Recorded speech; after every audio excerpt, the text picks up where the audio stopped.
ဒီဇလန်းမှာတော့ကြားကြီးတကောင်ဟာအလွန်ပူပြင်းလှတဲ့တောတောင်ကြားကနေမဲလိုက်နေတာပဲဖြစ်ပါတယ်ခင်ဗျာအခုဆိုရင်ဒီကြားကြီးကဒီချောင်းဘေးနားကတိရစ္ဆာန်တွေအများပြားရှိတဲ့နေရာကိုချင်းကပ်လာပါပြီထို့ချိန်မှာသူကမွေတကောင်ကိုရှင်းလက်လက်နဲ့ဖမ်းကိုက်သွားပါပြီခင်ဗျာဒါဆိုရင်သူ့ရဲ့ဘိုက်ကတော့တိတ်ပြီးတော့မပြေဝလှပါဘူးခင်ဗျာသူကမဲဆက်လိုက်ဖို့စောင်းပြတ်ချက်ပြန်ချပြီးတော့6ကမ်းပါနာကိုပြန်ပြီးရောက်ရှိလာပါပြီ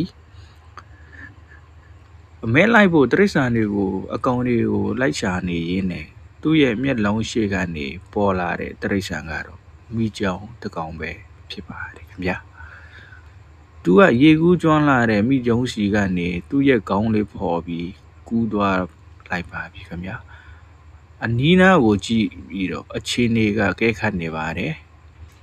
သူကမိကျုံနာကိုတပြေးပြေးနီးကပ်လာပါပြီခင်ဗျာကျွန်တော်တို့မထင်မှတ်ထားသလိုမျိုးနဲ့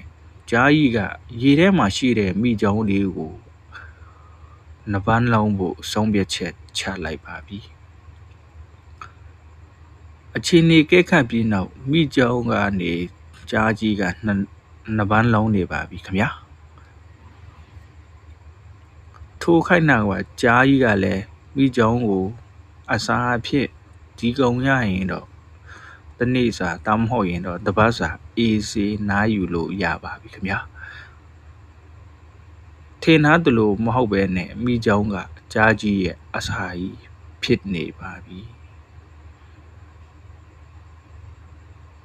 ဒီဗီဒီယိုကိုကြိုက်နှစ်မယ်ဆိုရင်မိကြောင်ကလည်းကြားကြီးရဲ့အစာဖြစ်နိုင်တယ်လို့ဒူမကလည်းကျွန်တော်တို့ရဲ့ရီးစားဖြစ်နိုင်ပါတယ်ဆိုတာ